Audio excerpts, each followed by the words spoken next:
Good morning. Welcome to the show. It's the Brew. Today's Friday, and we have Paulina with us. Our three topics: Zuckerberg and Tim Cook of Apple.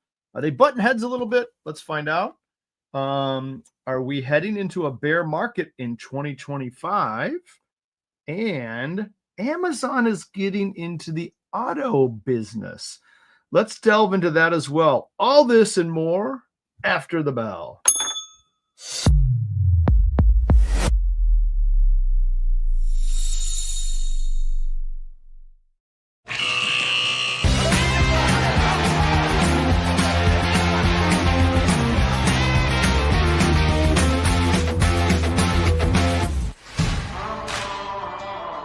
It seems to be our new theme song. We got this.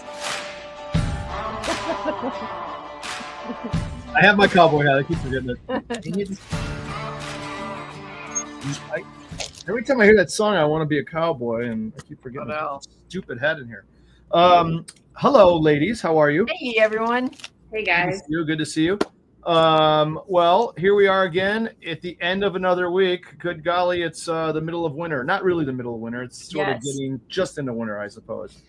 We don't want to talk about that, I know. But we do want to talk about, I think, Paulina, Zuckerberg was on with Rogan. Is that right? Tell us a little about what's going on here. I know it wasn't exactly his cheeriest moments with, relative to Apple. So what's going on?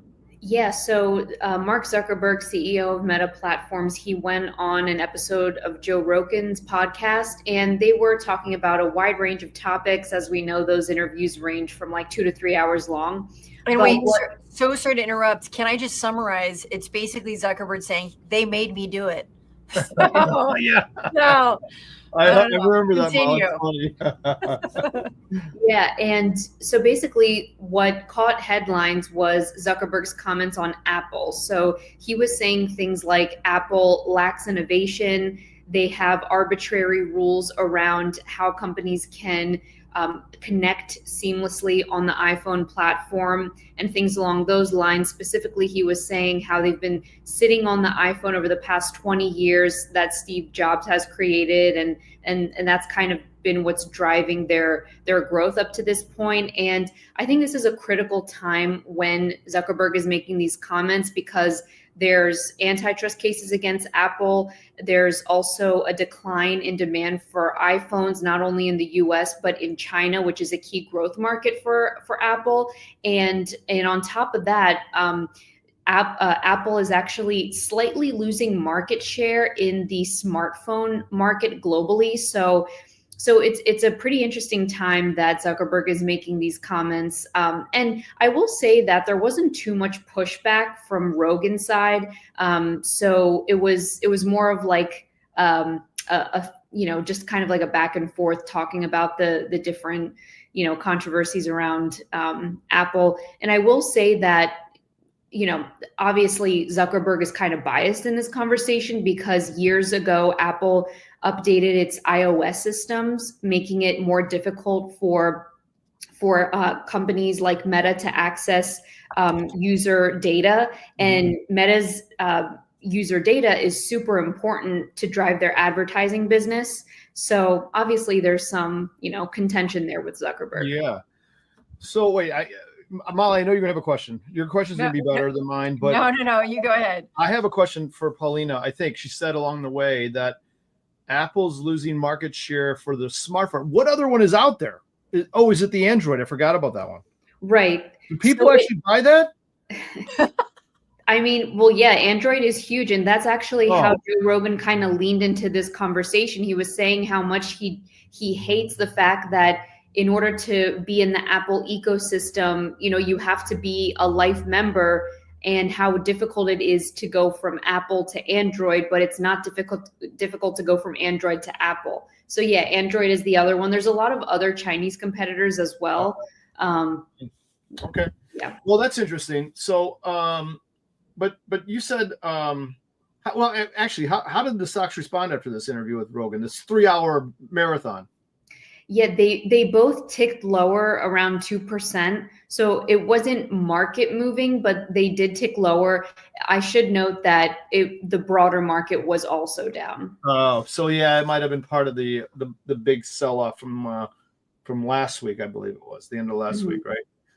Yeah. Okay, interesting. Why does he bring this up now? What's in it for him, Zuckerberg? That is. Yeah, I think this is coming at a really interesting time. Zuckerberg is trying to get the attention of the incoming administration, right? There's also a lot of, contention more broadly around big tech and how the Biden administration kind of put, I don't want to say an iron fist, but they definitely targeted a lot of these big tech firms that had a huge influence on the market. And Meta is one of those companies. So it could be a way for him to kind of divert the attention away from Meta and put it on other companies like Apple. So I think it's just more of, it being a climate of so many things happening, and he could be adding fuel to the fire. He could be adding a different perspective. So I think, okay, Molly, I'm going to get you into this conversation now with the CT part of your brain. You ready? Yes. Yeah. So you mentioned it just now, Paulina. I think Zuck is getting a little bit on the Trump good side here because he was on the Trump bad side with Biden, and now we're starting to realize and learn that maybe the Biden administration put a little pressure on Meta and Facebook to kind of scour those posts and make them a little friendlier to that administration. That's what we're learning now. I'm not saying it's true. Do not know, but that's what we're starting to hear. And even Zuck came out and said, yes, they put a lot of pressure on me. Molly, anything? Yeah, listen. Look at that little brain going. Look at that thing going. Huh? First of all, no points for switching sides so easily. And also Rogan coming onto the bandwagon so late in the game, also in the last few minutes. But I will say, Elon voices it well that, if things didn't go his way, his companies were done. And when did this happen? When did the governments gain so much control over the free markets? When do we have to pander to whoever's at the top? If I recall correctly, I think they work for us. I'm pretty sure they work for us. Talking about, Ma. Yes. Well said. I will give him a couple points for really, if you speak against that last administration, you're in deep waters. But yeah, I think at least he's speaking the truth, and all those emails are out for public view, and there weren't any recordings of the conversations, but at least it's getting out there, and I think people were waking up, and we'll see what happens from there. Yeah. Interesting. Should be fun. Okay. So let's go to the bear market thing, Paulina. So are we heading into a bear market? So we know what happened. There was a strong December blowout jobs report, I think, right? Mm-hmm. That says to the Fed, maybe we won't be lowering interest rates any further. Yeah. So what's happening with that baby? Yeah, exactly right. And some on Wall Street, they're seeing this as confirmation that 2025 could be a rough one for the stock market. And what they look at is economic data. And of course, the jobs data is a huge economic indicator that the Fed also looks at too. And for December, as you said, there was a blowout jobs report. And this essentially says that the U.S. created a lot of jobs last month. And this means that the economy is chugging along pretty well. And obviously, this is good news for the economy, but it has a negative connotation to it because it gives it doesn't allow the Fed to continue its interest rate cutting cycle. Right. Why are interest rate cuts important? Well, they provide a lift to stocks. So and in addition to I should add to the blowout jobs report, unemployment also fell. So it was just a really good report. And so, yeah, a jobs report was really good. 2025 could potentially mean that the Fed no longer will be cutting rates. It could actually mean that they would raise rates, because when you cut rates, that means the economy isn't doing well. So when you have a strong jobs report, and this suggests that the economy is doing well, plus you have all these potential Trump tariffs that could cause inflation, well, that could be a case to actually increase rates, to tame inflation. So as a result, stocks struggle when there's high interest rates environments, because it puts pressure on profit margins for companies. So that's the whole narrative there. Yeah. So it seems counterintuitive. You tell the American public, guess what, everybody? Everything looks good. Great people are being employed. Great jobs number, blah, blah, blah. And the market gets hammered. So it's a little bit counterintuitive. But the important point I think you made is that when you have a cost of capital that goes from here to here, it sort of stymies a little bit investment and capital investment, right? A little bit. Not a little bit, a lot of it, I guess. So that's kind of the problem. It's a little double-edged sword, right? We want to have great jobs and everyone employed, but at the same time, we'd love to have low interest rates on top of that, which would be great if you had the best of both worlds. But where we are now, coming from the old days of we had to raise interest rates so much to keep inflation intact, we're in that what I always call the no man's zone, of we haven't gotten all the bad juju out of the system yet, Anything from Mal, what are you thinking? Anything wonderful here? I would just West Coast? I would just reiterate that Jerome Powell is of the last administration, and so you have to look at the jobs report and the data behind it. So they are independent, but there is interpretation pressures by political parties that are in power. So it's important to look at how those numbers are calculated. So a part-time job counted as a full job? Is that addition? So if someone loses their job and they only get a part-time job, is that an addition? Or they have two part-time jobs to create the same amount of income, is that an addition? So so how are those calculated? And if we have an administration that is not pro the incoming powers, is there a gas pedal and a brake happening at the same time? And so I would love to see those interest rates. We do need a cushion, though. So if we do have natural disasters, or we do have anything that we have to cushion, it's important that we do have some cushion on the interest rates. And it is lowest that it's ever been. Look at the 80s. So those are my thoughts. Okay, cool. We'll keep an eye on this one, though. Obviously we're going to be seeing and hearing this a lot going forward. So this was a good one. Okay, last topic, Amazon. I got to be honest, I kind of am a monster fan of Amazon. Can I say that? Yes, you can. I can say that? So yes, you can. I did it again this weekend. Every time I get to a weekend, I notice that my spending habits go up on Amazon once Friday hits. Because it's free time on the weekends, we're obviously we work in the market, so they're not open on the weekends. So I don't work on the weekends, except think. I'm always hitting that Amazon machine and just, we need, I can't remember what I bought this time. I bought something stupid that I really didn't. Oh, it's a big water bottle. One of these deals here. But it was a 92 gallon and a 92 ounce. I got to hold like this. One of my kids had it. I'm like, I want one of those. What do? I'm not going to the store. I'm going to Amazon. Bam. So, having said that, how easy it is to buy stuff. You can buy cars now on Amazon, allegedly. Wow. What the heck is going on here? Yeah, so now, along with your water bottles and toilet papers and everything, you can add a car to your checkout cart. Seriously?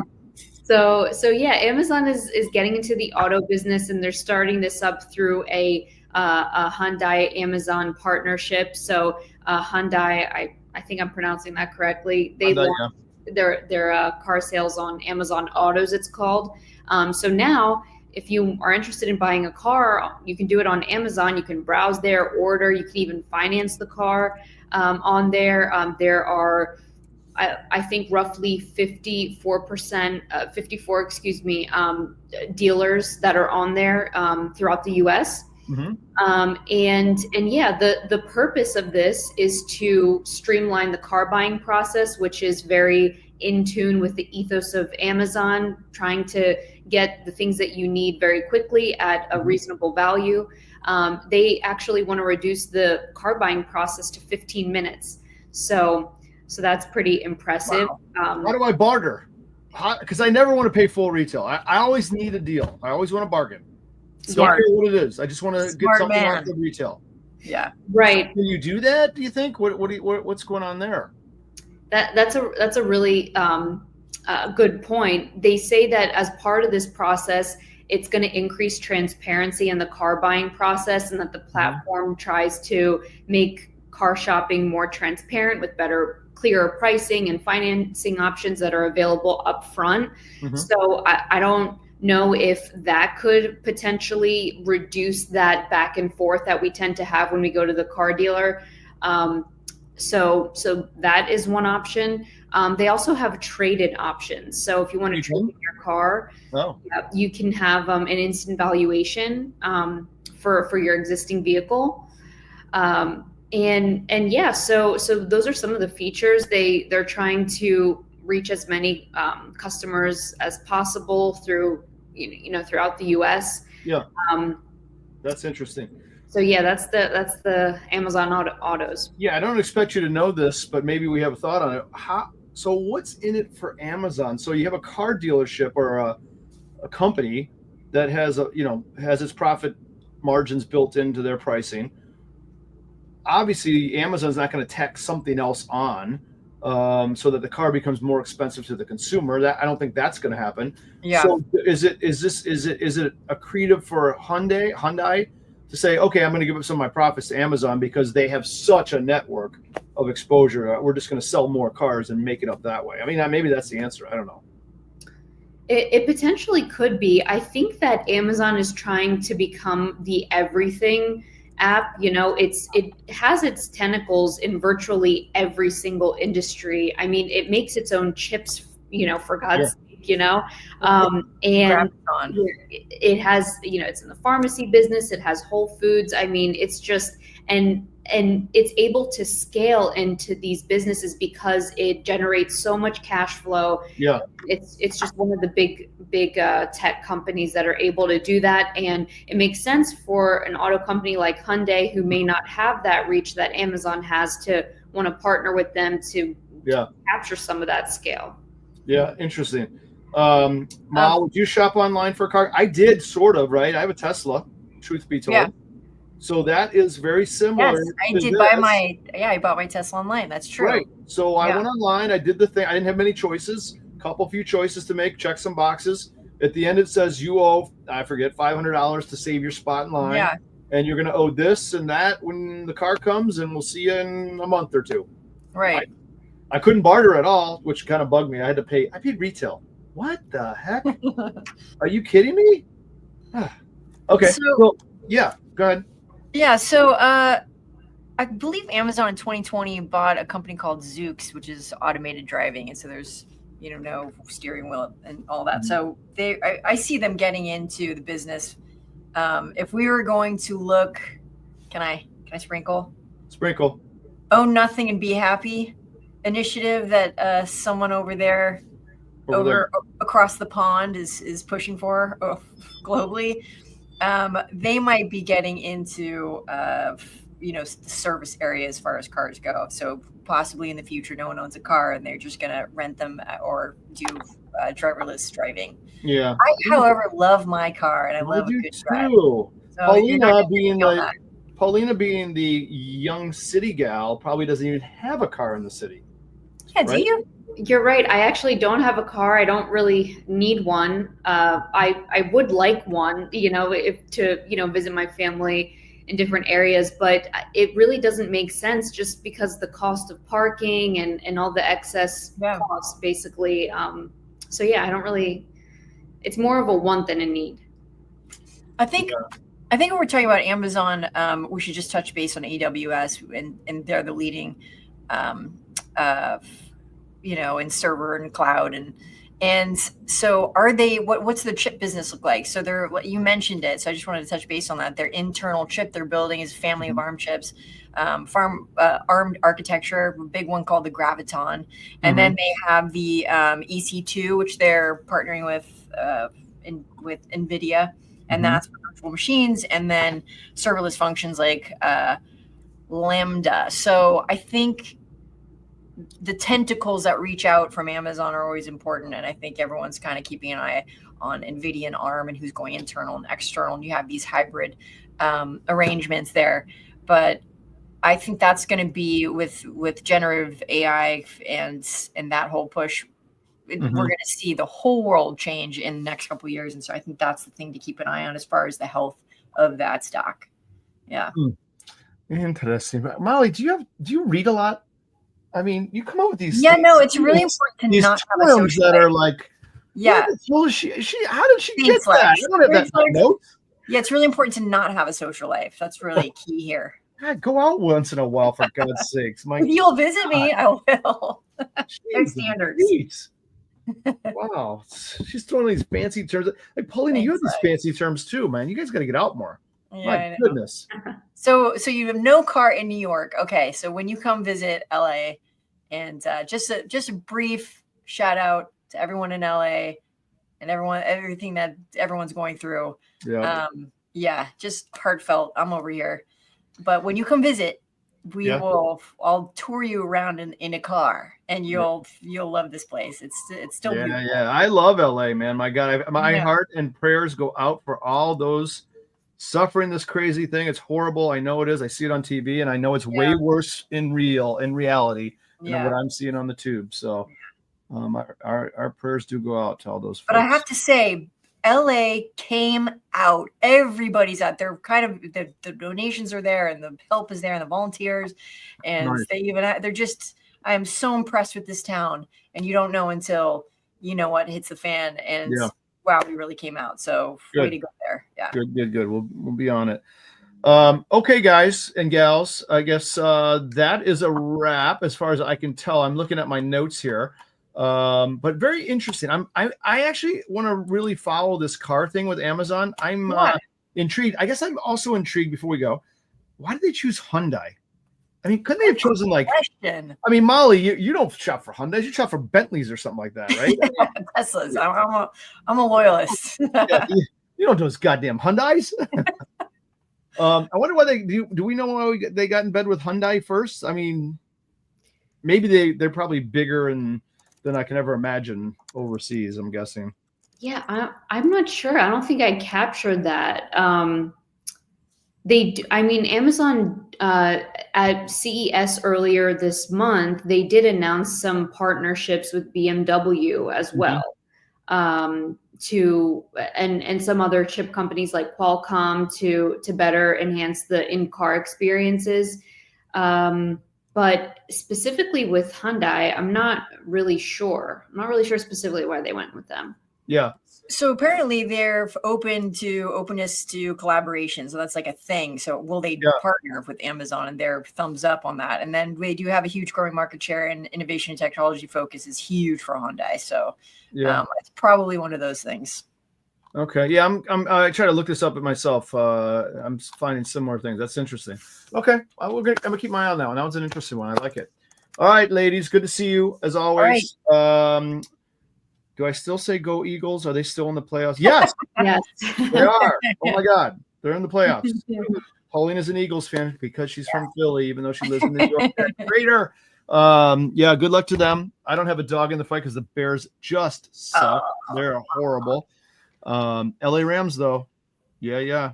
There we go. So all good. All right, gals. We'll see you soon. And next time on the Brew. Okay. All right. Bye, everyone. Bye.